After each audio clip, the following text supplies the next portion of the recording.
C'est toujours un plaisir de vous retrouver sur la panafricaine Medi 1. Soyez les bienvenus dans l'invité de la rédaction. Le gouvernement du Sénégal a pris des mesures importantes pour améliorer l'environnement des affaires du pays.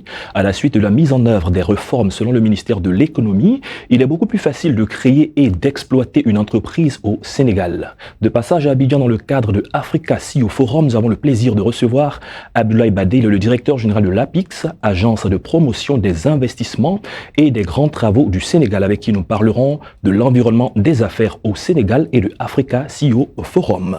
Monsieur Abdoulaye Badé, bienvenue sur notre plateau. Merci beaucoup, je vous remercie, je dis bonjour à l'ensemble de vos téléspectateurs et je suis très heureux d'être là aujourd'hui. Alors à titre de rappel, vous êtes le directeur général de l'APIX, on l'a dit, agence de promotion des investissements et de grands travaux. Au nombre des missions de l'APIX, il y a l'amélioration, le renforcement du climat des affaires. En termes d'état des lieux, à quel niveau est-ce que le Sénégal se trouve en ce moment ? En fait, l'amélioration de l'environnement des affaires est une des missions premières de l'APIX, qui dans ses missions essentielles à la promotion de l'investissement, mais aussi d'autres missions que vous avez peut-être citées.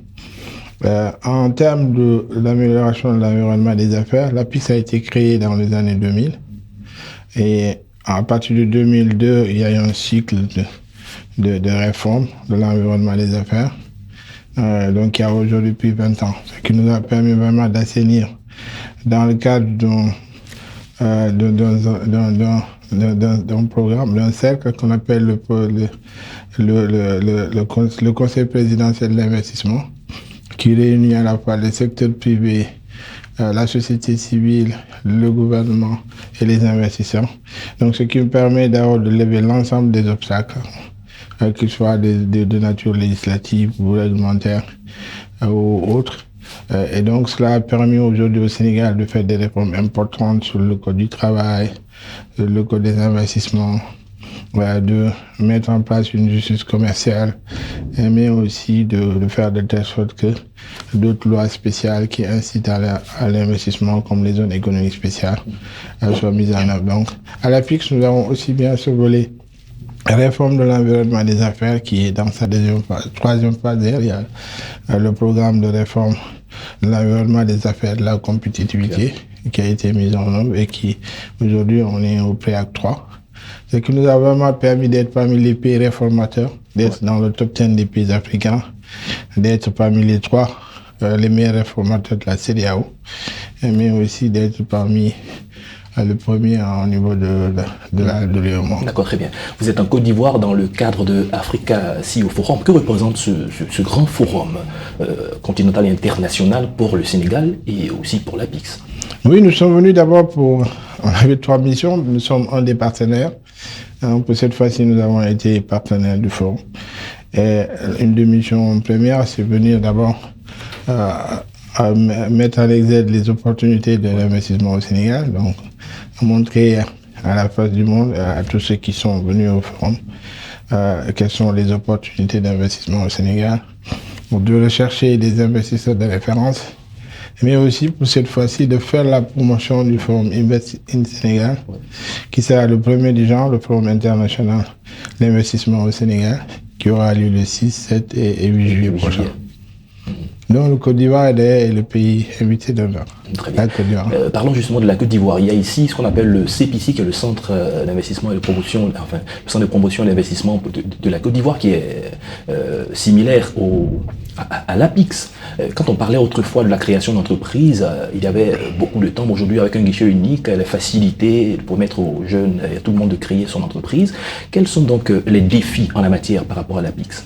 Alors, l'APIX, d'abord, la CPC est une agence avec laquelle nous entretenons d'étroites relations. Je viens de quitter ma collègue, Mme Amicha. Nous avons un protocole d'entente qui nous lie aussi et qui nous permet d'échanger des expériences. Donc, nous avons joué aussi un rôle dans l'installation du guichet unique. Vous savez qu'au Sénégal, le guichet unique existe déjà depuis très longtemps, ça qui nous a permis de dématérialiser beaucoup de procédures, d'accompagner les investisseurs. Dès qu'ils arrivent, d'abord de faire de la prospection, de faire du marketing des projets. Aussi, quand ils arrivent là, ils trouvent un guichet où l'ensemble des administrations sont représentées, en termes de création d'entreprises, de délivrance d'agréments, d'exonération, de suivi de tout le processus pour l'entrepreneur qui vient et qui ne connaît pas. Donc l'APIX, c'était de jouer l'interface entre nous, entre l'investisseur et les administrations. Donc il a donné des résultats. Comment? Parce que si vous regardez au niveau des investissements directs étrangers, dans notre zone, nous sommes parmi les premiers. Donc, nous avons connu un taux de progression très régulier qui fait qu'aujourd'hui, nous avons un taux de près de 20% de croissance, d'augmentation de l'investissement direct étranger au Sénégal. Et nous avons aussi un taux de réinvestissement de 65%. Ça veut dire que ceux qui viennent, ils restent. Et ce qui est un indicateur très important pour ceux qui viennent pour l'investir dans le pays. D'accord. Quand on parle d'investissement, on ne saurait oublier la diaspora. Comment est-ce que l'APIX capitalise les acquis de la diaspora afin que ces derniers puissent investir dans le développement du pays? Oui, vous savez que la diaspora sénégalaise joue un rôle important dans le développement de notre pays, en termes d'abord de transfert de flux financiers de leur pays ou d'exercice vers le Sénégal. Donc c'est pour la raison pour laquelle nous la considérons, le président Macky Sall a toujours considéré, bien avant lui, le président Abdoulaye Wade, comme étant la 15e région du Sénégal. Et donc au niveau de l'APIX, nous avons mis en place un pacte qui est dédié à la diaspora, avec un guichet diaspora, qui leur permet de les aider, de les orienter, et puis de les assister, aussi bien en leur montrant quels avantages ils pouvaient avoir, aussi bien sur le plan fiscal, sur le plan douanier, sur le plan social, mais aussi sur le plan foncier. Parce que l'APIX, dans ses missions aussi, gère les zones économiques spéciales. Donc nous mettrons à la disposition de ceux qui vont investir du foncier, de manière à dépasser ce palier qui est un des obstacles les plus fondamentaux pour ceux qui viennent investir, c'est d'avoir le foncier. Donc, nous allons aménager une zone économique spéciale de 718 hectares à côté de l'aéroport international de Blaise Diagne. Et donc, bien entendu, avec la diaspora, nous sommes en train de faire de la promotion. Nous avons parcouru beaucoup de pays où il y a une forte présence de Sénégalais aujourd'hui. Au moment où je vous parle, nous avons des missions qui sont au niveau de l'Espagne, des missions qui sont au niveau des États-Unis.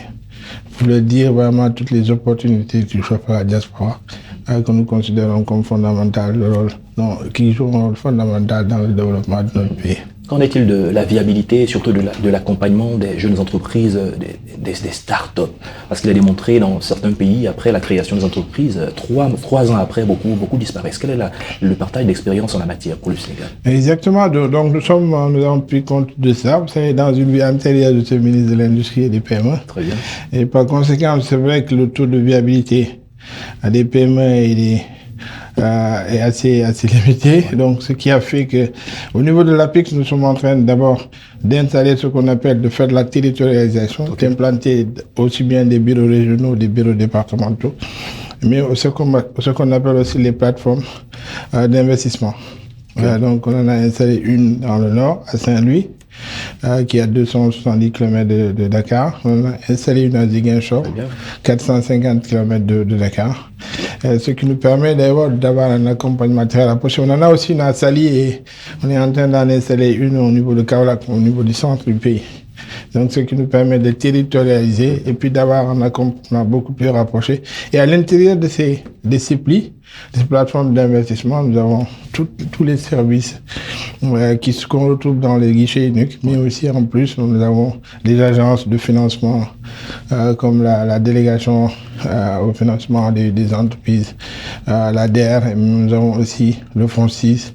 Nous avons toutes les agences, en tout cas toutes les compagnies qui apportent des crédits pour accompagner ceux qui créent des emplois, en particulier les jeunes et les femmes. Très bien. Certainement, nous allons terminer par cette question sur le forum Invest in Sénégal. Vous l'avez dit que du 6 au 8 juillet, il y aura donc ce grand forum qui est une première en la matière. Qu'est-ce qui est prévu pour ce forum? Alors, c'est un forum que nous voulons être concret. Nous ne voulons pas que ce soit seulement des conférences et que les gens les autres partent. Ouais. Nous voulons d'abord, c'est vrai qu'il y aura des panels. Il y aura un panel présidentiel et puis d'autres panels qui vont discuter de divers sujets. Mais ce que nous privilégions davantage, c'est le B2B et le B2G. Nous allons faire des deal rooms ou les porteurs de projets. Et nous-mêmes, nous avons sélectionné avec l'appui des agences du gouvernement, de tous les ministères, mais aussi du secteur privé, 75 projets qui sont prêts à être financés et qui ont fait l'objet d'études de faisabilité et donc qui juste ce qui reste, c'est de trouver des financements. Donc nous avons invité des fonds d'investissement, des banques, alors qui trouveront et tous les investisseurs trouveront sur place des projets déjà bancables, des projets étudiés et viables de manière à permettre que ces financements puissent être exécutés. Et nous allons aussi mettre en place un mécanisme de suivi, d'accompagnement de tous ceux qui auront des projections d'investissement, mais aussi de tous ceux qui auront amené des projets. Donc nous allons mettre un mécanisme avec le bureau du suivi du plan Sénégal émergent qui s'appelle le BOCH au niveau de notre pays. Oui, nous pensons que ce sera un projet, un forum qui apportera un peu de innovation, de manière à ce que ce soit pas seulement des conférences et qu'on reparte. Très bien, on ne saurait tout dire sur ce plateau. C'est ici qu'on va s'arrêter pour cette émission. Monsieur Abdoulaye Baldé, merci d'être passé sur notre plateau. C'est moi qui vous remercie. Je rappelle que vous êtes le directeur général de l'APIX, qui est l'agence de promotion des investissements et des grands travaux. Bon retour au Sénégal. Merci beaucoup. Merci. C'est la fin de cette émission. Merci à tous de l'avoir suivi. Bonne suite de nos programmes sur Média.